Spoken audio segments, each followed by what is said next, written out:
Hey, architecture firm owners and emerging leaders. Get ready for unparalleled insight into the development of a world-class architecture firm and a worldwide organization driving the digital transformation of the design and construction industry. With Build Smart, the podcast that's changing how our profession operates. We share the incredible stories behind innovation in the building industry with my friend and co-host, Patrick McLeamy, FAIA, former CEO of the international architecture firm, HOK. You know, Yamasaki's office or firm lasted during his lifetime. And when he passed away, I think that was the end of the Yamasaki office. Helmut did not want that. He wanted a firm that would live out and grow beyond the founders. In Season 1, discover the untold stories behind HOK's meteoric rise, from 150 employees in St. Louis to a powerhouse with over 1,900 staff members and 27 offices worldwide. You know, they weren't as polite as the Kojima people.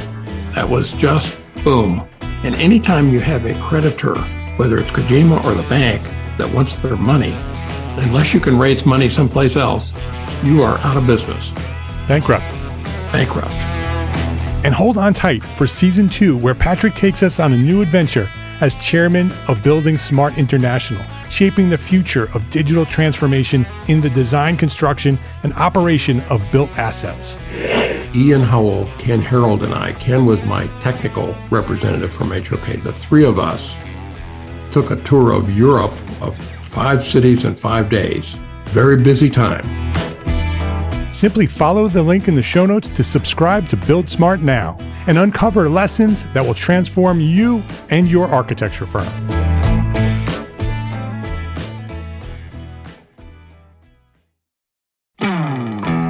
Hey, architecture firm owners and emerging leaders. Get ready for unparalleled insight into the development of a world-class architecture firm and a worldwide organization driving the digital transformation of the design and construction industry. With Build Smart, the podcast that's changing how our profession operates. We share the incredible stories behind innovation in the building industry with my friend and co-host, Patrick McLeamy, FAIA, former CEO of the international architecture firm, HOK. You know, Yamasaki's office or firm lasted during his lifetime. And when he passed away, I think that was the end of the Yamasaki office. Helmut did not want that. He wanted a firm that would live out and grow beyond the founders. In Season 1, discover the untold stories behind HOK's meteoric rise, from 150 employees in St. Louis to a powerhouse with over 1,900 staff members and 27 offices worldwide. You know, they weren't as polite as the Kojima people. That was just boom. And anytime you have a creditor, whether it's Kojima or the bank, that wants their money, unless you can raise money someplace else, you are out of business. Bankrupt. And hold on tight for Season 2, where Patrick takes us on a new adventure as chairman of Building Smart International, shaping the future of digital transformation in the design, construction, and operation of built assets. Ian Howell, Ken Harold, and I, Ken was my technical representative from HOK. The three of us took a tour of Europe of 5 cities in 5 days. Very busy time. Simply follow the link in the show notes to subscribe to Build Smart now and uncover lessons that will transform you and your architecture firm.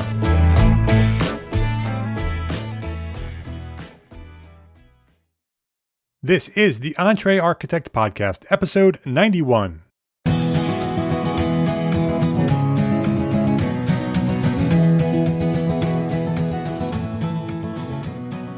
Welcome back to the EntreArchitect Podcast. My name is Mark R. LePage, and this is the podcast dedicated to a successful life as a small firm architect. Whether you have plans to someday start your own firm, whether you're in the process of launching a startup, or you might be an experienced small firm architect just trying to make a difference, this podcast is for you.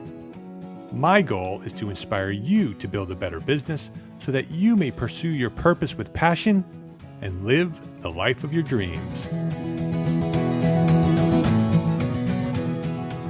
I don't know if you've seen it yet, but the current article on the blog at EntreArchitect.com is making quite an impact. It's called The Journey to Success Begins With You, and it's written by my friend Taylor Schaub. She's a fourth-year undergraduate architecture student at the Illinois Institute of Technology, and she's making a major impact by sharing what she knows and what she's learned over the past few years.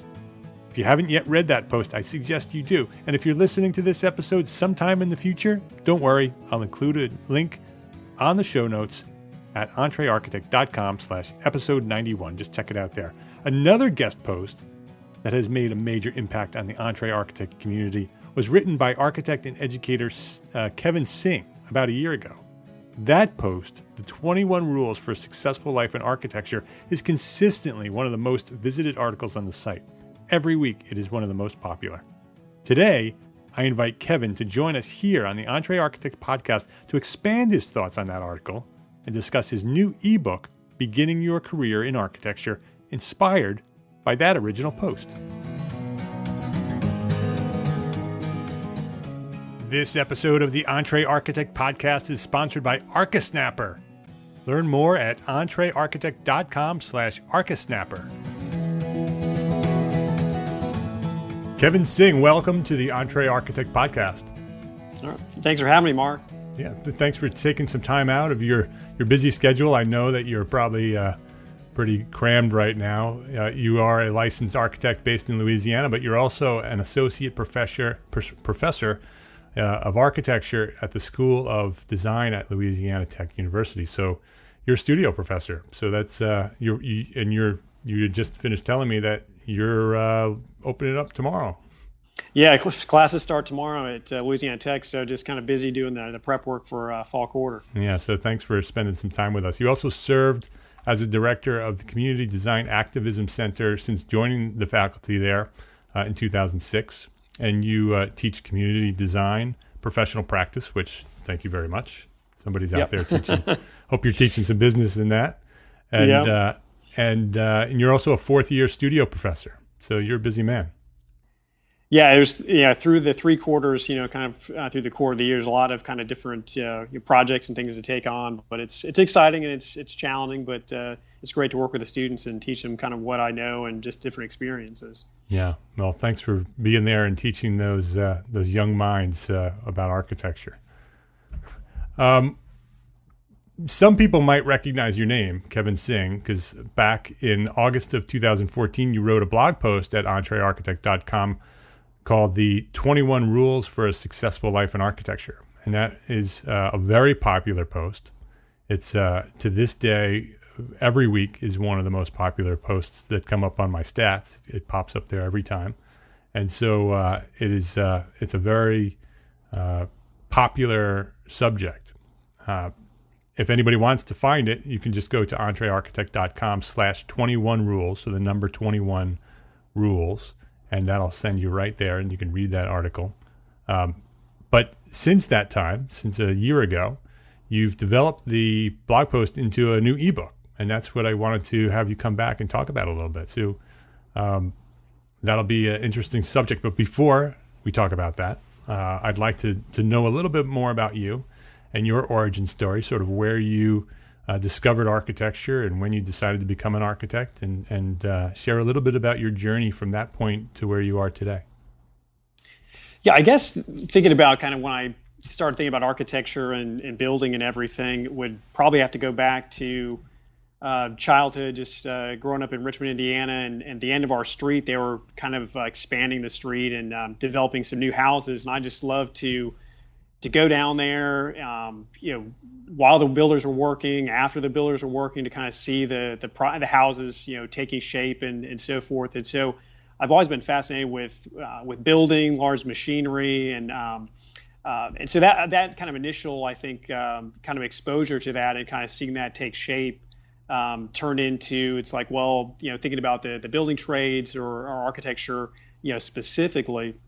And growing up in Indiana, of course, one of the really good schools there is Ball State in Muncie, Indiana, and had the opportunity between my junior and senior years to go to a 2-week high school program there for kind of an intro to architecture, and spending 2 weeks on campus working with the faculty there. was just really exciting. And it really, for some students, it kind of pushed them away, understanding kind of how challenging it could be. But for me, it kind of solidified my decision to go into the profession, and then started at Ball State and kind of made my way through the program there. I worked in Columbus, Ohio for 7 years for a few different firms there, from firms ranging in size from 7 people up to 300 people. So definitely small firm up to large firm. And during that process, I got my license 5 years out. And I always had thought going through school, but then also after that I was going to have my own firm and to kind of take that on. And as I went through that, I started realizing that maybe actually going into teaching might provide a better avenue for what I'm trying to do, and became fascinated with the Rural Studio, the end of school, and also looking at kind of what they were doing, practicing. And so in Columbus, Ohio, we had DK Ruth that came to an AIA Columbus presentation, and I talked to him afterwards and said, I'm fascinated with the Rural Studio and what you and Samuel Mockbee have put together, and interested in possibly studying and then going into teaching. And he told me at that point that they were actually, the next year they were starting a design build master's program that he was going to be heading up, and it was going to be based in Auburn and kind of focusing on some of the Rural Studio work, but also integrated design and construction. So it was architecture and building science students combining to work on projects. And I was sold and became a student there in the first class, and really learned a lot from DK Ruth, and obviously had some opportunity to visit the Rural Studio. And then I was able to get a 1-year appointment at Louisiana Tech initially, that turned into a tenure track position following that. So that was in 2006. And right as I started, was able to take on being the director of the Community Design Activism Center.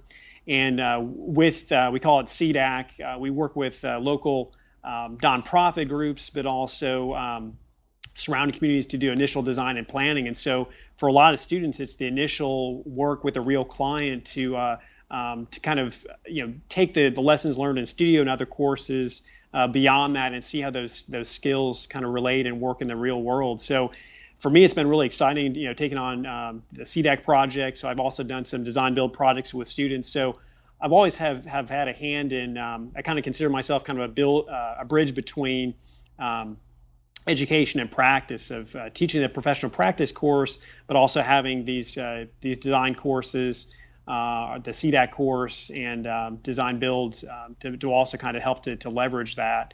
And I also have a sole proprietor of my own firm as well, so doing residential projects in North Louisiana as well, so to keep my mind fresh and working on various projects too. That's great. The 21 rules, that where did that come from? Because that was inspired by the work you're doing at your school, correct? Yeah, I started my second year at Louisiana Tech. I started teaching the professional practice sequence. And at the end of the final class, instead of having a wrap-up exam or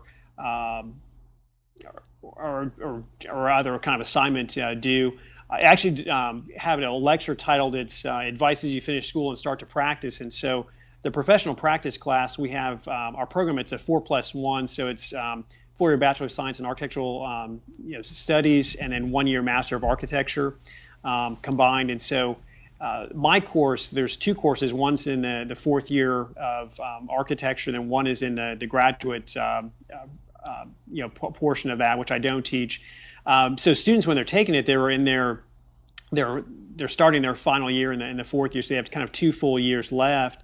And so I had the lecture was advice as you finish school and start to practice, is thinking about, okay, you're about ready to wrap up school, and then starting to think about what are the lessons learned. And so I basically put together a series of slides of kind of advice that I wish I had learned before I finished school, or had early on in my career for that as well. And so it's a series of slides and some of the explanations, and then that kind of turned into the 21 rules that was actually included on your blog there. And the reason I actually, I'd seen some guest blog posts on the site, and I wanted to get some feedback from the Entrepreneur Architect community of basically, saying, okay, this is kind of what, how I kind of see some things, some advice, but what other kind of critique or advice would you provide? And so there were a lot of people that responded. And so last fall, I was able to take that and really kind of like, here's kind of my thoughts, but here's some other thoughts here. So, outside of class, go to the site, take a look, and kind of review some of that stuff as well. So a lot of good information. And so following that with being picked up with the 21 rules there in August and September 2014, Arc Daily picked it up, and there were like 19,000 likes, and it became the second most, I guess, read article on their site for 2014. Started thinking about, well, maybe there's some real value in this, and getting on statements or bullet points that I could start turning this into a narrative. So really describing what each of those points are. And then the key thing I think in the book is the questions that follow it. So each little section is just a page or two, but then you have a series of 3 to 5 questions that kind of get you reflecting and thinking about making your plan or kind of addressing those specific statements. And so the ebook is just 43 pages long. It's $4.99, so it's the price of a cup of coffee.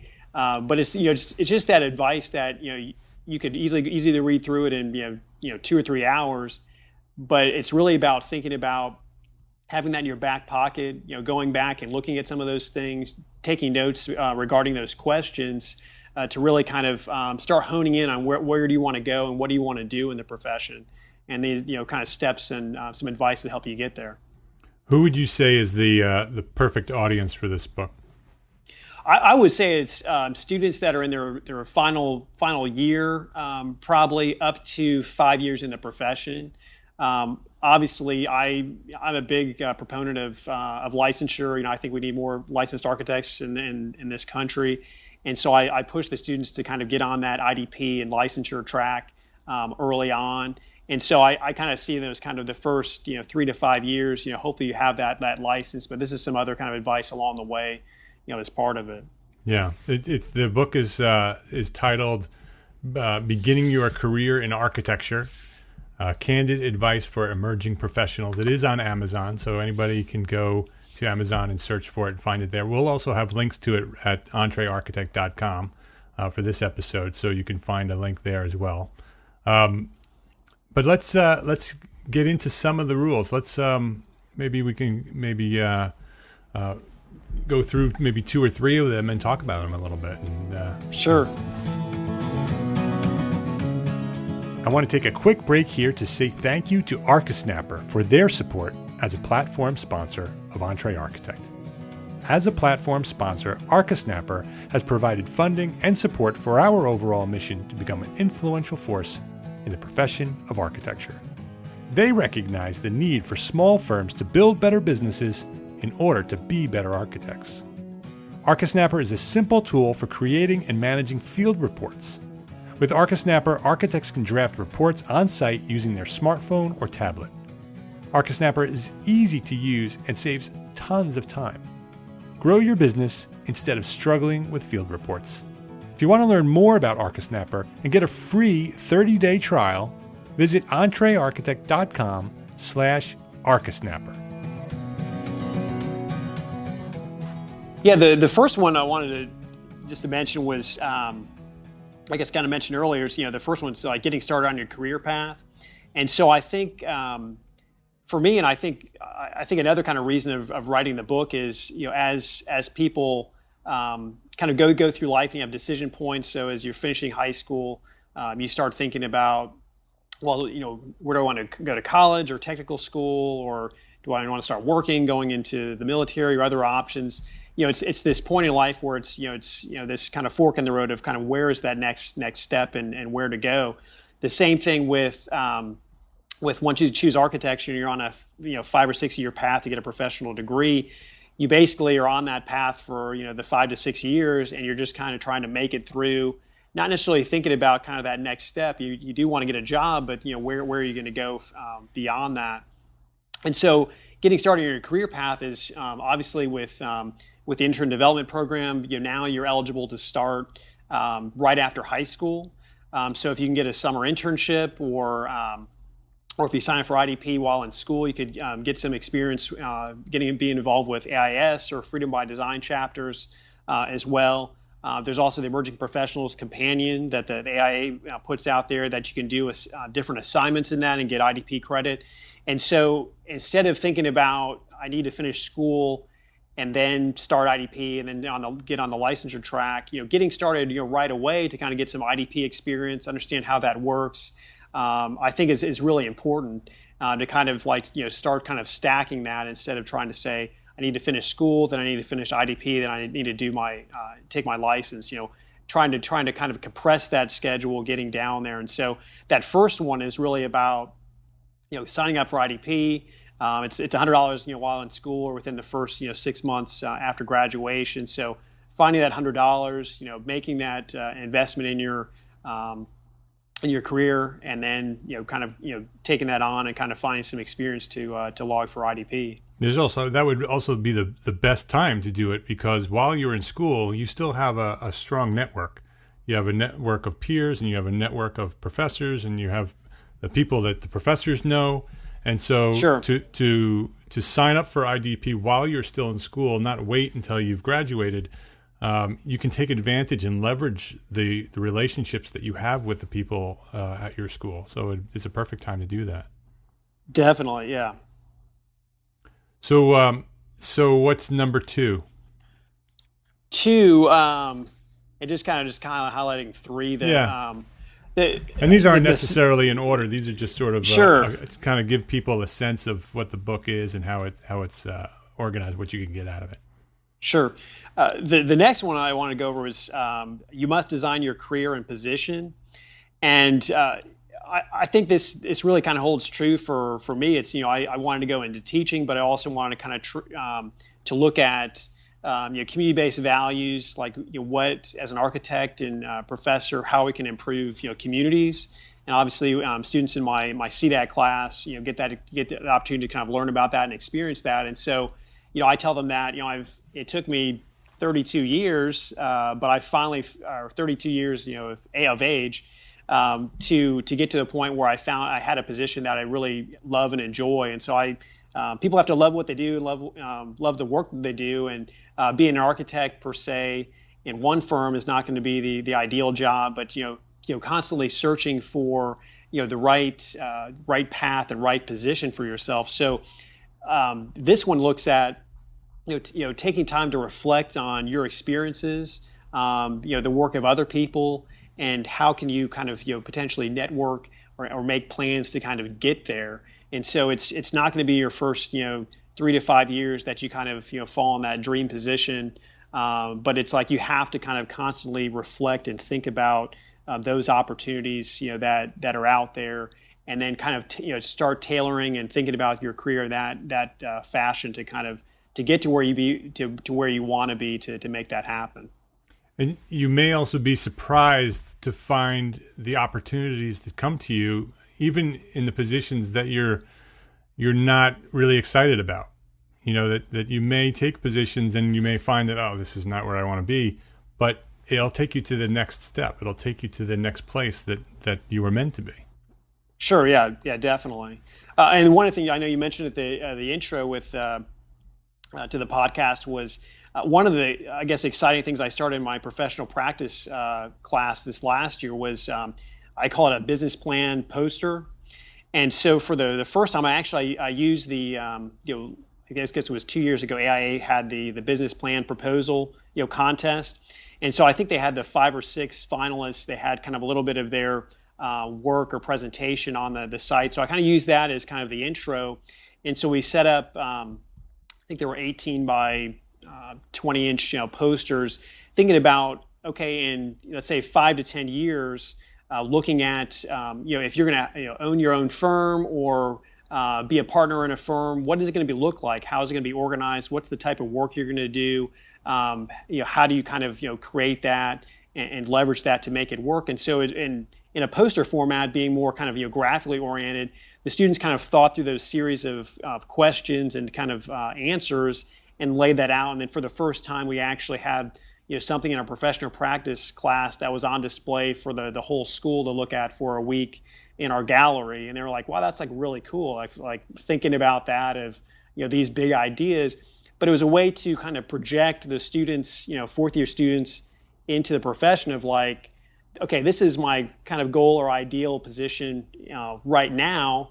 That's what I'm shooting for right now, but I'm starting to think about these kind of steps of how am I going to get there to make that work. And so I didn't limit it to just traditional architecture firms. Some people were more into digital design or fabrication, and so they might have had a digital fabrication, I guess kind of office that kind of put things together, much like Zahner does on projects. And so it was exciting to see that, and so I'm excited to kind of do that again this fall and see where they go, and share some best examples from last year and kind of where that can go from there. Yeah, I love that idea. I love that it could even be the beginning of their life plan. That exactly something that I talk about often is to sort of create this life plan, so you kind of have an idea of where you want to go. You can build a structure and then sort of hang things on it to get you to where you want to go. One of the things that I often recommend is to create a vision narrative. So it's sort of the step before the plan itself, is to kind of create a narrative, a sort of a fictional story about yourself in the future. What would your perfect day look like, 5 years from now? If everything ended up where you wanted it to be and it was exactly the life you wanted, I say do it with no limits. Don't worry about money. Don't worry about reality. Just write your perfect day and create a story about that. And then that sort of inspires people to get to the next step and sort of create the pieces of the business plan by going through that creative process. Sort of inspires people to get to that next step. Sure. And I think that would be a good thing to add to that assignment of looking at that kind of initial narrative of that kind of the perfect day or what you're doing during that course of the day, to think about those steps and how do you kind of frame that. Yeah, that's good. Yeah, that's very exciting. You can, as a student, actually even as a professional, it's up to us to create our own future. It's not it's not really get on the train and see where it goes. It's you want to kind of design and develop your own career path. You want to design the place that you want to be, because sometimes through the process you come up with a new idea that doesn't exist, but it's a very good idea. And the only way those things happen are through this creative process and this planning process to get to that point. And just because it's never been done before doesn't mean that it's not a good idea. And so going through that exercise is really important. And I could tell you it's exciting. It's inspirational to go through that and see it written down and say, oh, that's where I could go. Sure. Yeah. So that's very cool. So what's another one? What's another one of the rules? Yeah, another one was, and it's actually the last one in the book, is it's just simply define your own success. And I think as we go through through school and start in the profession, you define success in different ways, and it's not the amount of money you're taking home or the clients that you have. What are those kind of goals and objectives?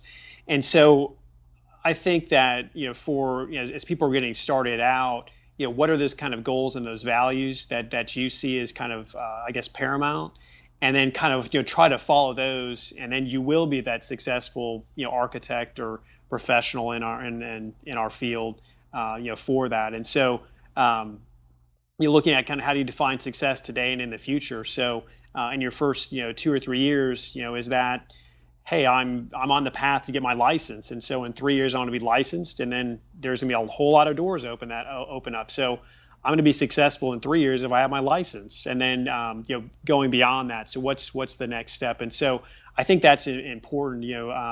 Of thinking about that. It's not of being owning your own firm or being a partner in a firm. To be I'm finally successful. For that, but it's like, what are those kind of incremental steps, and then to be a successful architect. Yeah, that's so important. When I was a young student, my whole dream was to just get out there and be rich and be famous, and right. the things that young minds think. But as you get older, and your life evolves, you realize that the things that you thought were important are not so important. Sure. And it's interesting that the definition of success sort of changes as your career changes.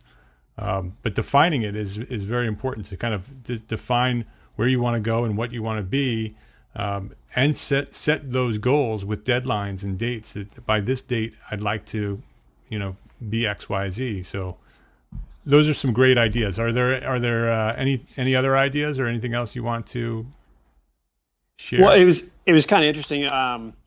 I guess one other one, I thought it was just a simple statement.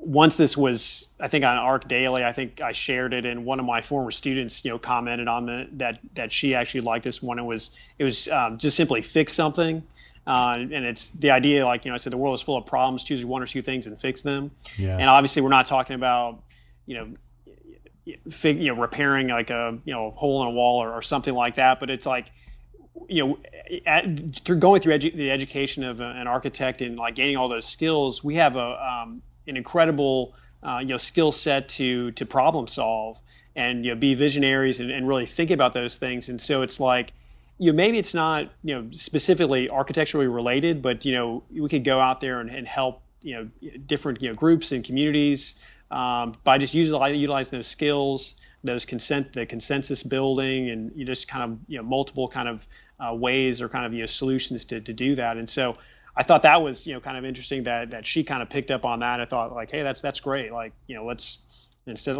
move away from architecture for some point and kind of use these skills for something else to help out other community groups or neighborhood groups as well.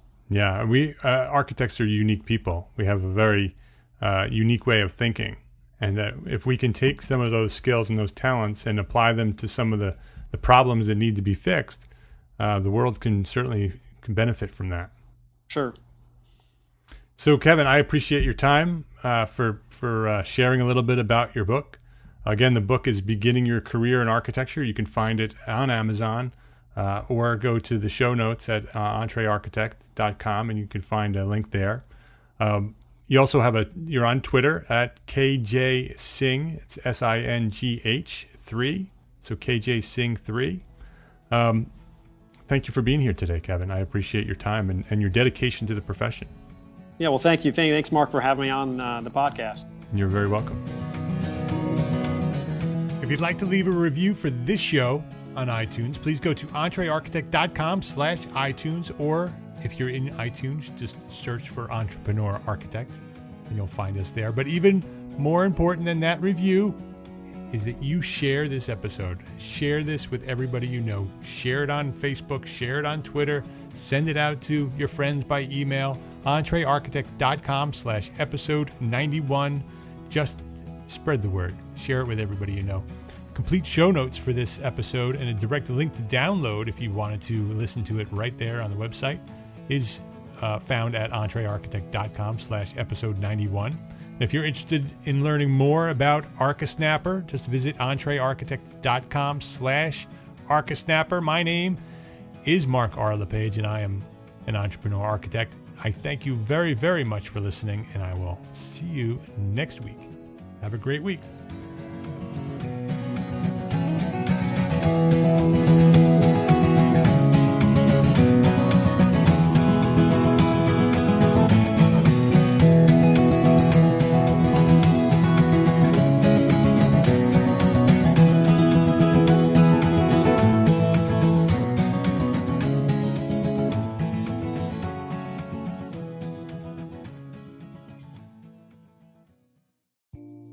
Imagine earning continuing education credits while doing exactly what you're doing right now. Well, you can. Gable Media has revolutionized the way you earn your continuing education credits with a groundbreaking approach. Forget running around town and scouring the internet for credit-worthy courses. Fulfill your CE requirements effortlessly by listening to engaging podcasts just like the one you're listening to now. Our podcasts are designed to educate, entertain, and inspire, all in a user-friendly environment. But wait, there's more. Architects, Gable Media is also approved as an AIA continuing education services provider. Upon completion, we handle everything From reporting your hours directly to the AIA to storing your certificates in your personal Gable Media profile for your self-reporting needs. So follow the link in the show notes and start earning your credits in the most innovative and entertaining way possible with Gable Media. Attention architects and creative minds, get ready to supercharge your brand with Build Your Brand, the podcast that's unlocking the secrets of branding success for creatives. Hey there, it's Mark Arlepage, founder of EntreArchitect, and I'm inviting you to join my friend, architect marketing expert Jeff Eccles at Build Your Brand podcast, where he explores the captivating stories of the world's top brands and transforms their lessons into powerful moves for small firm architects and creatives like you. In Season 1, Jeff shares the thrilling tale of Southwest Airlines, where he dissects their journey to the summit and distills it into strategies tailor-made for you. It's important to keep in mind that companies like Southwest compete in the real world, just like you, and face real-world challenges, just like you. You might be surprised at how similar those challenges are to the struggles that you grapple with on a day-to-day basis. Don't miss out on your blueprint for success. Subscribe, tune in, and let's build your brand together. You may have noticed that the very best brands in the world are also known for having somewhat unique corporate cultures. That's often the glue that holds everything together when they encounter those rough spots. We don't do it because it inconveniences the passengers to whom we are primarily dedicated, the short haul, frequent flyer. Follow the link in the show notes to subscribe to Build Your Brand today. Remember, no matter the size, the journey's the same. Your brand's journey to the top starts here.